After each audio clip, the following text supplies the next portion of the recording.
Tell when we're actually live. We're probably live right now, talking to the whole universe on the internet, which is quite amazing. But super excited about today. So today's call, we've got George Norris. Now, George Norris is a Melbourne-based boy, but he's also the pioneer of executive coaching in Australia. That's a big claim, but he's been in business since 1974, when I was 10 years old, and he's been executive coaching since 1995. He's been on radio for 10 years. He's written 5 books, coached 3 AFL coaches as an executive coach. And today we're going to be talking about his latest book, which is Fragile Power. So first of all, welcome to the call, George. Thanks very much, David. Great to be here. Yeah, so tell us a little bit about what goes on with George Norris. So this book, Fragile Power, we were just talking about it before the call, but tell us a bit more about, the I suppose, where it started. Okay, well, if it actually started after I'd been involved in a plane disaster, and I related the story to a lady who'd been involved in the film industry, and when I related it to her, she was interested to know about it. Uh, in a quick overview, I had 165 people on board a brand new DC-10 in 1978. Goes back quite a while, and there was another 30 people, so 195. And the plane lost the use of its tail engine coming out of Bali, and instead of landing in Sydney, we landed at Jakarta. But Right. in those days, yeah, and because most of the people in my 165, many were new time flyers. I'd been trying to get them up on the flight deck, which you could in those days, to check out the cockpit and get more confidence in their flying. Mm-hmm. And I was asked, I asked to get clearance on the way back. I did that on the way up to Bali. On the way back, and I met the chief test pilot from McDonnell Douglas, a guy called John Miller, not the golfer, but he probably could play golf. Okay. Anyway, and we had a great session. And then on the way he said, "I'll come up after the dinner in about 40 minutes." And all of a sudden, I was called back up again in 10 minutes.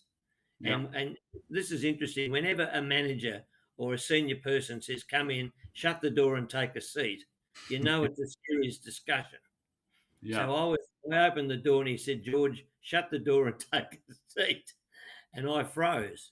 And then he explained that we'd lost the use just after I'd left the cockpit. We'd lost the use of the tail engine because the oil seal had broken, like it can do in anything. And he'd had to shut it down virtually, not completely, because if he had, it would have torn the tail off the plane. Yeah. So Right. I learned a lot about flying, let me tell you, in a short, sharp lesson. And anyway, he said, because so many people are new time flyers, I've made a decision to swear you to secrecy, and you're the only one on the plane that's going to know where we're going, other than our crew. And we're Right. going to Jakarta instead of Sydney. Well, of course, that was pretty shocking because we'd already 3 days behind schedule for other reasons you'll read in the book, and so I had to control myself. I went back to my seat after he gave me a briefing. He said, "Look, when we land in Jakarta, the airport's going to be closed, George, because it's got a curfew at 12 o'clock, and we're going to have to land and park 400 feet out from the airport, and there's going to be a lot of people upset. And I wonder if you could get on the PA system just outside my cockpit and talk to everybody on the plane and Right. keep them calm." So because I had 165, I said, "Okay." So I went back to my seat thinking I'd be okay. But you watch movies, don't you? And I picked up a glass of drink to sort of wet my whistle, and I found my hand shaking uncontrollably. So I had to put it down because people started to watch. Anyway, the bottom line is, after I didn't sleep for 3 days, and it's amazing what you can do on adrenaline. And I learned about what I call latent leadership. It's not Okay. a bad title for a book, actually. Hmm. A latent leadership, we've all got it. You, me, everybody watching.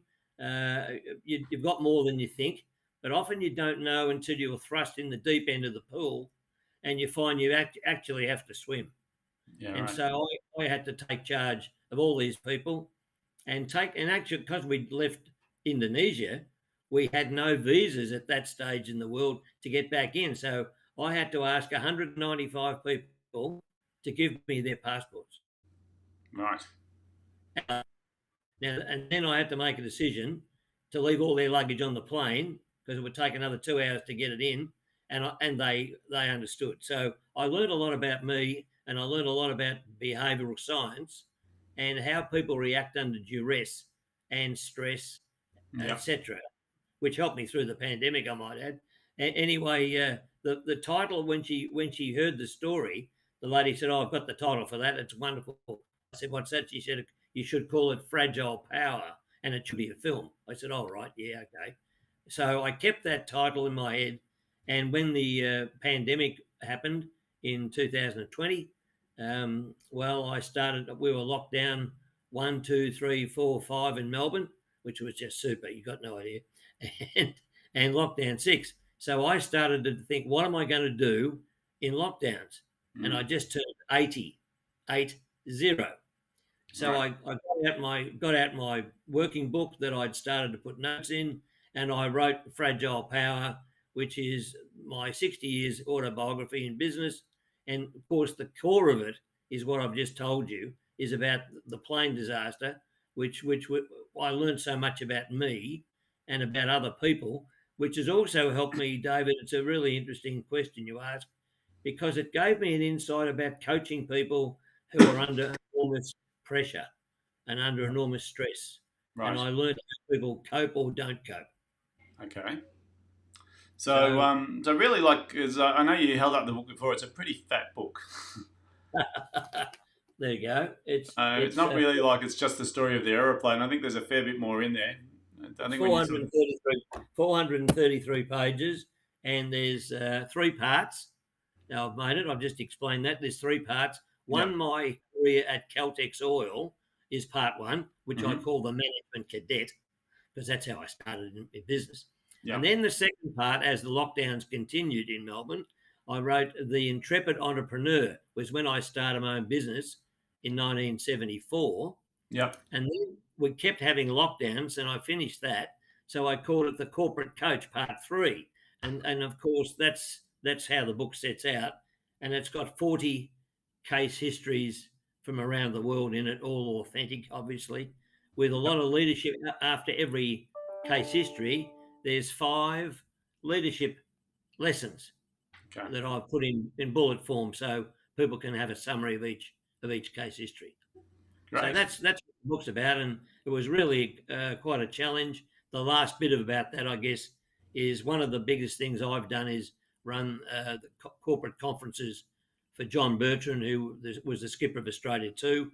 And he was very kind and offered to write the foreword to the book. So he's actually, I suppose, declared, I knew, but the world didn't, know a lot about how he won the America's Cup, which was on Netflix not so long ago. Yeah. The mental side of what he did and the leadership lessons are in my book. So it's really quite insightful from that point of view. So I'm curious, right? You've just mentioned 5 lessons per case study, which is a lot. Can you give us an example of some of the lessons that are in there? Not a problem. Yes. Well, first of all, there's the one I mentioned, latent leadership. The others are interesting. I mean, the best leaders are those who listen and are quiet. You've got to believe in yourself. You've got to have what I call self-belief. You've got to love yourself, and you've got to learn how to do that. A lot of people in life, as we know, are brought up by parents meaning well, who tell you to be quiet, sit in the corner, and speak when you're spoken to. So you've got to break out of that chrysalis, I call it, and learn to fly. Okay, Right. And a lot of people never do that. So that's one of the biggest lessons. The other lesson is to understand how the brain works, and that's an insightful area. I mean, we're all wired, for instance, to hear certain things in a certain way, and I've studied that from America. I mean, for instance, there's a couple of other pearls in there, if I can use the word pearls. Now, one is about cocooning. A lot of people don't know about the word cocooning, or I call it that. And that's putting yourself in a cocoon so that which creates silence, stillness, and solitude. Yep. Or a vacuum, if you like, without noise, like you set up our interview, David, without distraction. And what happens is the right brain, in simple terms, the right brain opens and you become very creative. So if a lot of leaders need to actually, and I put this in the book, take time out and see cocooning and quiet time in a boardroom, not their office, as an investment, not a cost. Yep. It's a big deal. So most think, I can't afford, like that's cost-based thinking, right? I can't afford to take the time to go and sit by myself in the boardroom with a heading, how can we improve whatever it is? And they don't. And so they continue to work in the business, not on the business. So I put in some examples of working on the business. And the other thing about in the book is about understanding how we communicate. For instance, you and I and everyone watching can communicate or speak, if I say this, on average at 150 words a minute. Yep. But we can listen at 650 words a minute. Yeah. So while I was relaying the story of the plane to you, I'll bet you many people watching were actually in the cockpit. Yeah. However, they weren't. They were watching their device. So the brain has an enormous power to visualize whilst listening. Right. So it's quite an art, and it's a sophisticated art for leaders to know how to communicate better. And that took me into the AFL, because there's some examples of the AFL coaches you mentioned. Yeah. And that's what they want to do. The best coaches, not just AFL, but rugby, soccer, basketball, wherever. Yep. They're students of communication. Yeah. Right. And the best speak from the listener's point of view, not theirs.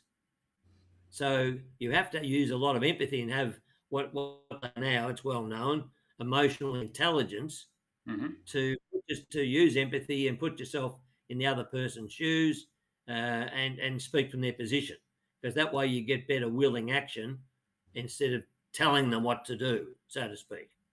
So it's interesting that you mention this, because you talk about this idea of leadership, and you talk about self-discipline and self-love.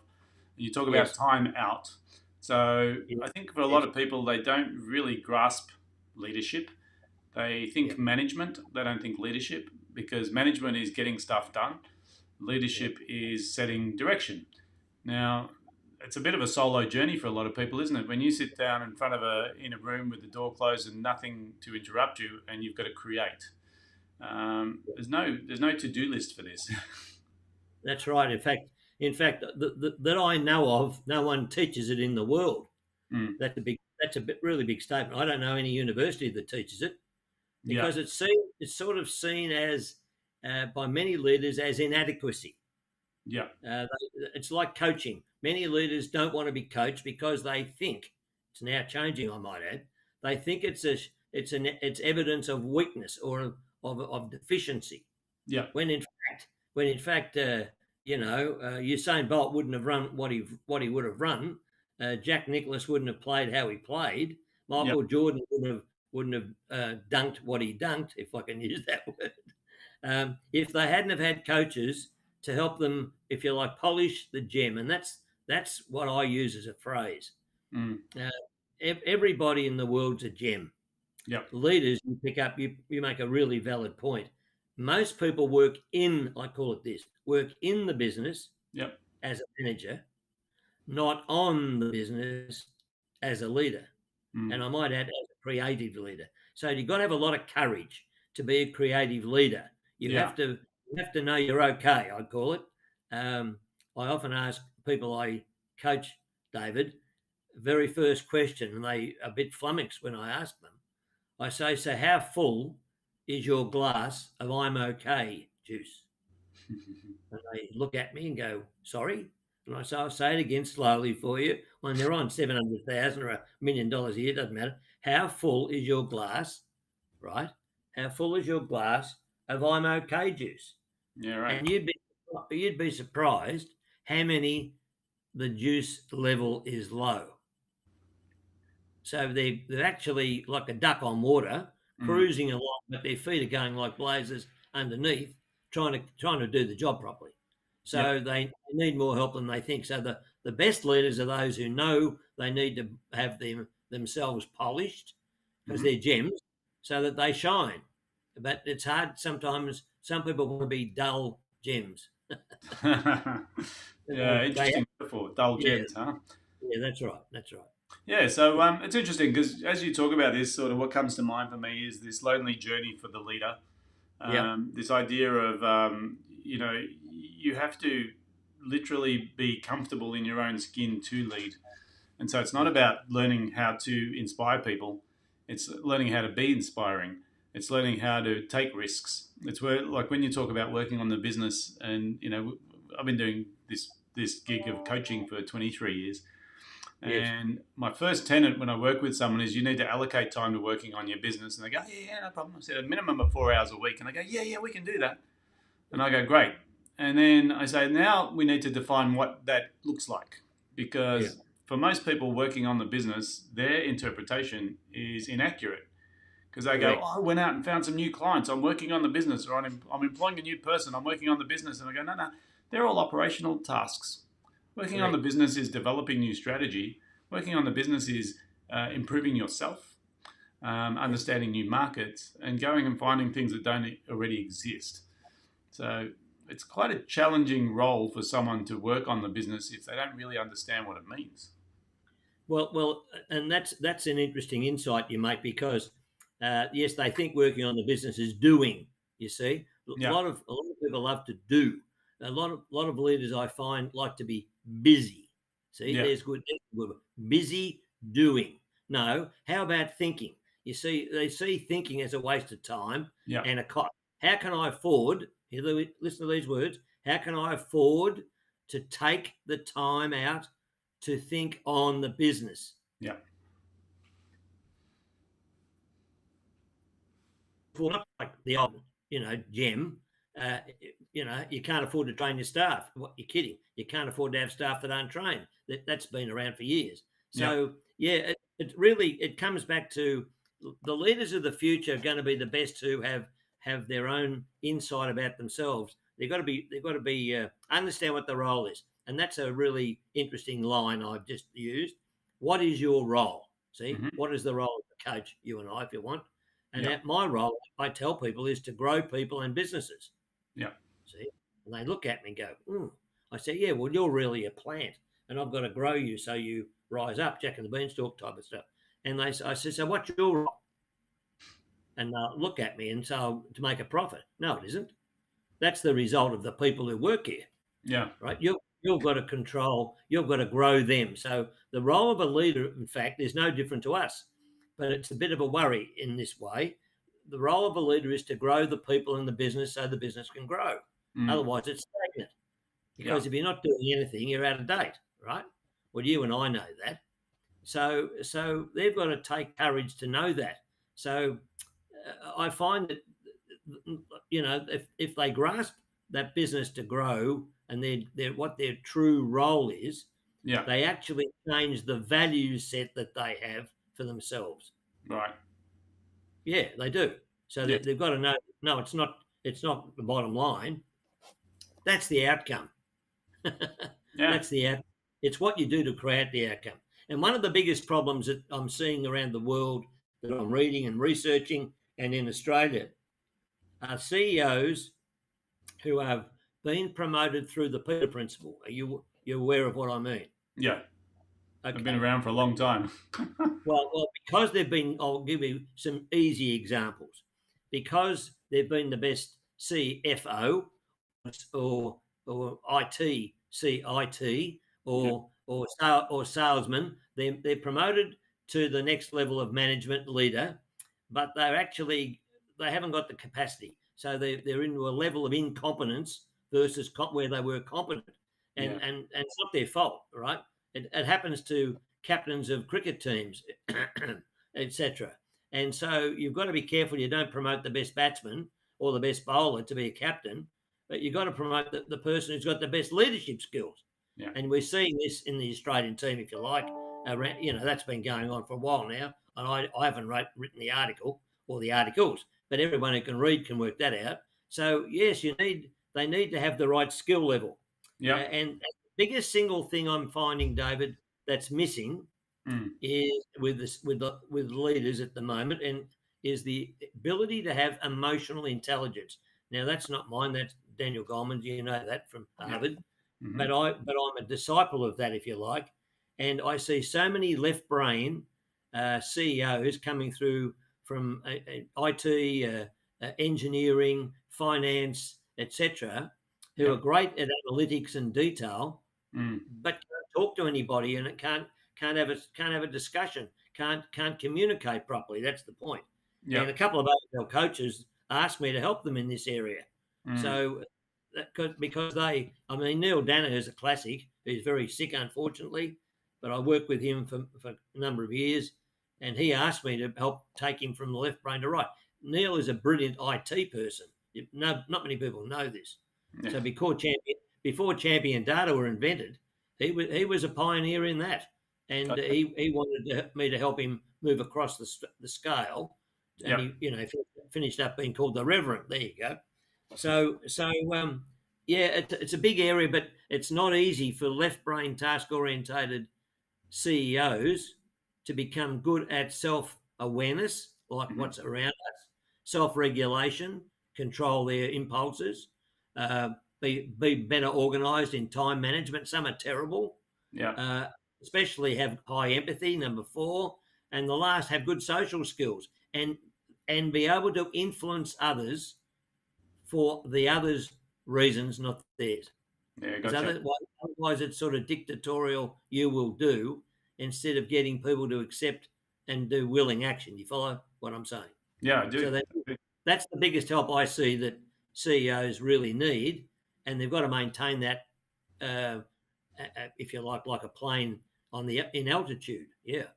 So So, you've coached a lot of people in your time, George. I want to hear some of the funny stories.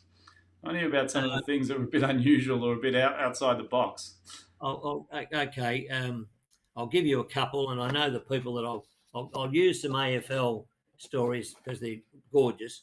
But the stress in the coaching box is so immense. It's like a tower at the airport, right, with the flight controls. It's just off the charts.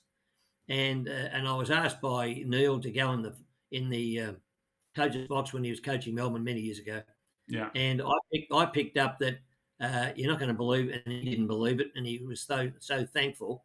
He was so stressed and he won the game, I might add, by a point, but he was so stressed that eight, not one, not two, not three, not four, not five, not six, not seven, but 8 times he gave messages to a hanging phone on the fence. After, yes, my word, he did. After the runner had gone off and left it, Yeah. doing what he'd already told him to do, move Norris on to Guest, for instance, and Yeah. he'd gone off.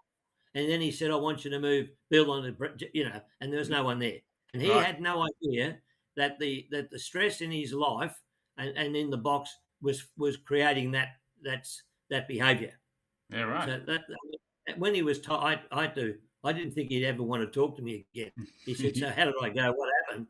And I said, "I want you to sit down." We both just laughed, but he said, "So what do you think? Is this funny?" He said to me, because he's so tied up in football, such a brilliant man. Yeah. He said, "So what do you think I should do to fix it?" Well, of course, I went to the coaching session, as you would know, David, knowing I had to have a solution. And Uh-huh. I said, "Well, here's what I've been thinking about, Neil." And he said, "What's that?" And I said, "You have to have a meeting with all the runners who take the messages Yeah. and say to them, you ready? You ready for this? Yeah. Say to them, they're not allowed to leave the phone until I say go." He said, "That's fantastic." Now, so sometimes outside the box, somebody who isn't in the sphere Yeah. can give somebody a simple little answer because he was so involved in what he was doing and so good at it that he didn't see the obvious. And that's what coaching's about, and you know that. The Yeah. other was Peter Schwab, and he loves this. And he said, "Look, I'm not sure why Hawthorn players weren't getting moved fast enough when he gave directions to the bench." Has that got that from the box? Yeah. So George, after, and he asked me to come in after 3/4 time, could you go down and sit at the end and follow, just see what they're doing? So I became Inspector Clouseau, if you like, and Yeah. I sat down the bottom end like the Pink Panther, and I sat there with a little notebook, and I couldn't believe what I was seeing. And all of a sudden, messages came down from the coach, and Yeah. they were using yellow. Now you ready? I hope you're sitting down. They were using yellow post-it notes to write the moves down and sticking them on their bare legs. Got it? Get out of here. They're sticking them on I'm their not. legs.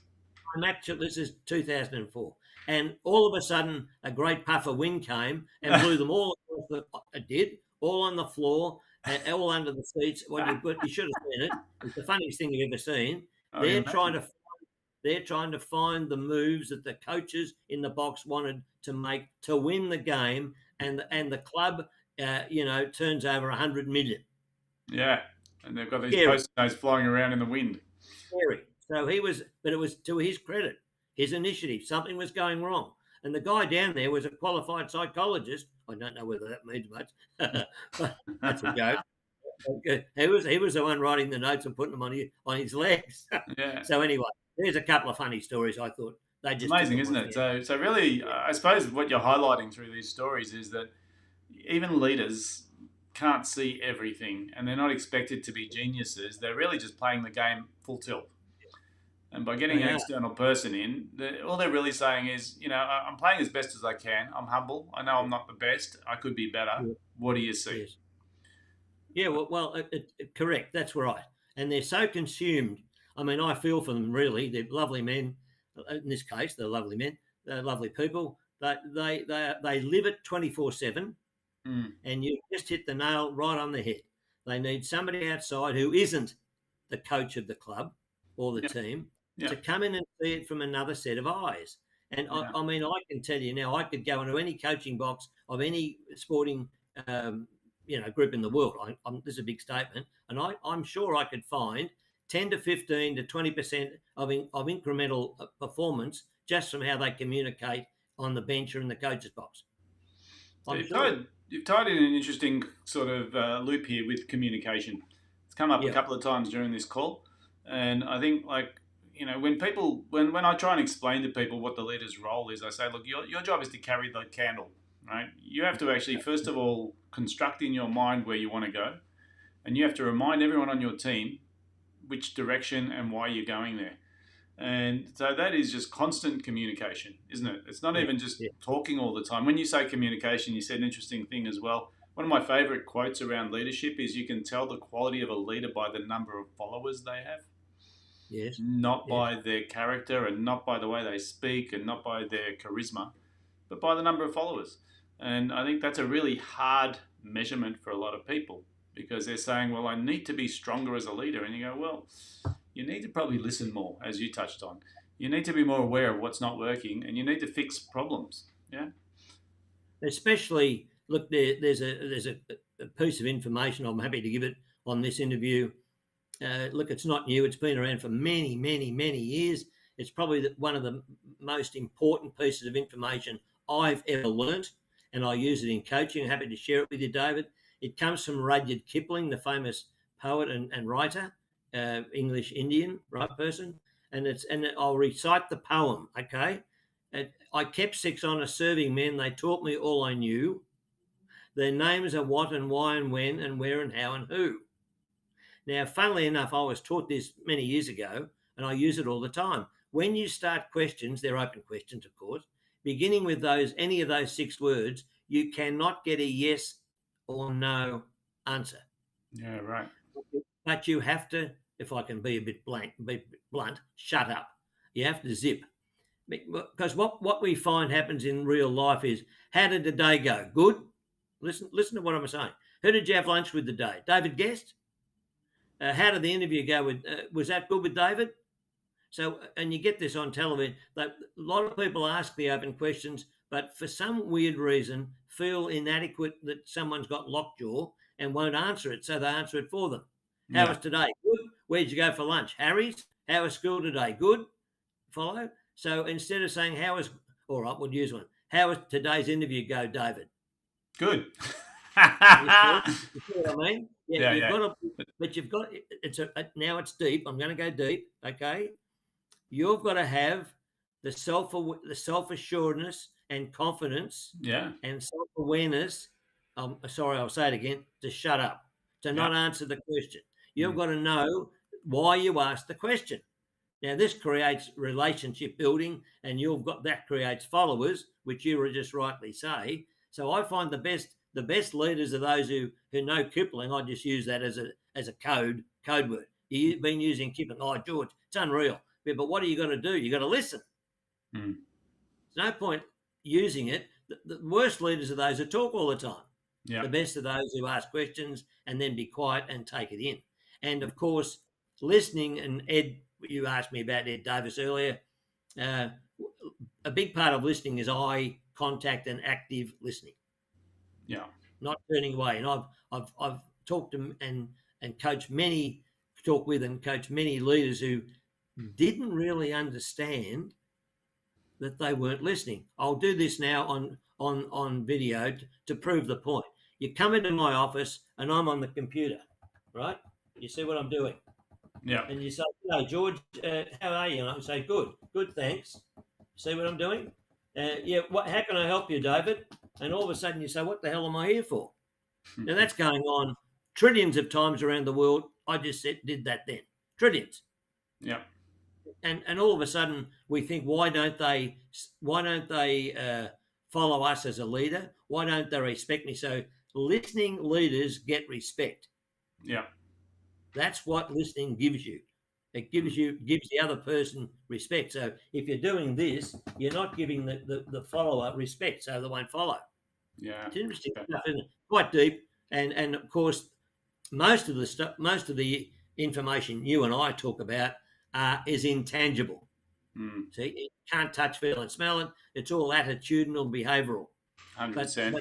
And, the best I leaders, think, look, you're spot on the money. And I feel like communication is something that most people use as a blanket statement. We need better communication. And really what they're saying is, you're not listening to me, or you're not correct. understanding what I'm trying to say. One of my favorite quotes, and it comes from neuro-linguistic programming, and it's the statement, true communication is the response. So it's not what There you you go. say that matters, it's what happens as a result of what you say. Yes. And for a leader, that's super difficult, because that just means if I tell someone to turn left at the end of the street and they turn right, I take responsibility for not communicating effectively, not them for not knowing the difference between their left and right. Mm. And I don't know if you experienced this, but my wife and I will sit in the car and I'll say, go left. And she'll go, yeah, no problem. And she'll go right. And I'll go the other left. And Yeah. straight away I realise, it's not about whether I say left and right, it's whether we go the right way or not. So I think we can go on for hours on this topic, and it's fascinating. But I think, look, the book sounds like it's solid, right? Well, it is solid. You showed me how thick it was.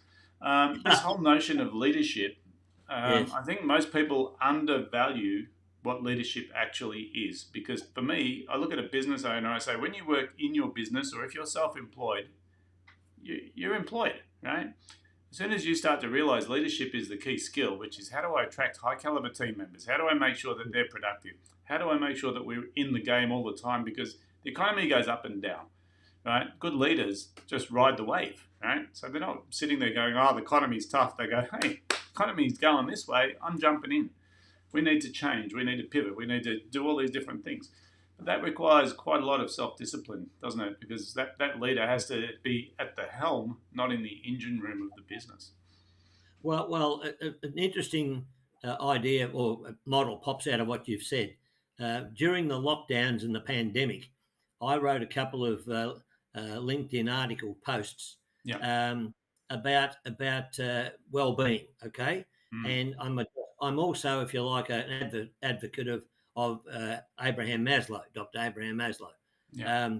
And funnily enough, I mean, if you can Google this, I'm not in 1943 when I was 3.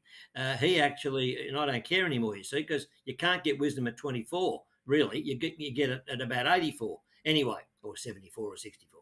But his hierarchy of needs is really interesting. And you see, the right hand, if anyone watching, listening is into this, the best well-being is at the level 5, where you're the most creative. You imagine, create, and are self-motivated. And that's where you achieve your full potential. That's when I wrote my book. Yeah.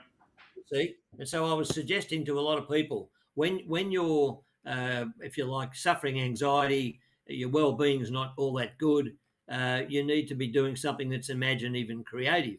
Now, Yeah. the point you touched on, though, is level 4 in a way, and that's self-esteem listen, and I'll say it slowly, because this is what you've just said in another way. To respect oneself and receive respect from others. You see, it's not written to get respect from others so you respect oneself, is it? But many leaders think they have to get respect from others so they respect themselves. We've already got a problem. They shouldn't be in that spot, or they need coaching and mentoring. So, and the behaviour pattern for that action is to display one's abilities, skills, knowledge, and experience. And I've added knowledge and experience to what Maslow wrote, because I see that is relevant for today. And because taking the point you just touched on, if you don't delegate and you want to do it all yourself, Yeah. you work in the business because you can control everything, Yeah. then people aren't followers and they leave. And now the worst thing is they leave and stay. In other words, they leave from the neck and still paying metal. That's happening all too. Why would you? That many leaders say to me, David, I don't know. I've got to let him. He's turned. He's And George has dropped out. We're going to see if we can get him back on the call. Hopefully he clicks back in. But if we don't get him on the call, you can see that the guy is a wealth of knowledge. There's some really amazing stuff that he spoke about in there. And I'd highly encourage you to actually do some research on George. He's been around for a long time. He's got a lot of wisdom. And I know that his book looks amazing. I haven't read it yet, but I'm getting it today. Guys, I might wrap it up right there and say thanks so much for your time. Hope you enjoyed that interview with George. If you want to get him back, if you'd like to hear more from George, just let us know. And enjoy the rest of your day, guys. Oh, hang on. Don't go yet. And you're back. I got nervous there. I don't know where we went, but we went somewhere. That's all right, George, because I feel like we have to start landing this plane because we've that's okay. Well and truly in. So, look, if we're going to summarise today's conversation in a couple of salient points, what would you say? Leadership is about working on the business, not in it, and delegating to people so you grow others to grow the business. Yeah, fantastic. And if people want to sort of seek you out, what's the best way to find you? Well, my email is all lowercase, obviously. Norris, N for Norman. I have to say that all my life. Norris Management, one word, at bigpond.com. Or they can get me on my LinkedIn page, which is easily done, George Norris. And our website is norrismanagement.com.au. Yeah, fantastic. George, thanks so much for sharing some of your wisdom with us today. It's been amazing. Thank you very much, David. It's been my pleasure. Bye.